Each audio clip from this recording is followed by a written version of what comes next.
Hello friends, இன்னைக்கு நம்ம kitchen useful tips தான் ஒன்று பார்க்க போகிறோங்க.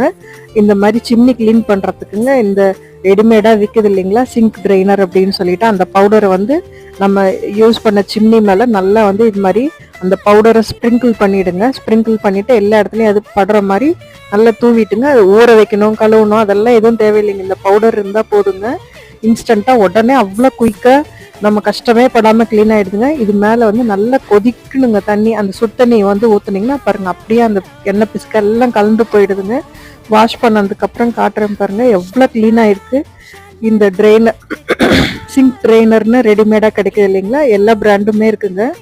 இந்த பிராண்ட் இன்னும் நல்லா இருக்குங்க. இதை வந்து வாங்கிட்டு அந்த பவுடரை மட்டும் அது மேலே அந்த சிம்னி மேலே ஸ்ப்ரிங்கிள் பண்ணிட்டுங்க, சுடு தண்ணி நல்லா சூடாக இருக்கிறப்போ ஊற்றுனீங்கன்னா போதுங்க. எல்லா ஆயிலும் வந்து ஃபுல்லாக க்ளீன் ஆகிடுதுங்க. பாருங்கள் எவ்வளோ க்ளீன் ஆகிடுச்சு இப்போ எங்கள் சிம்னி.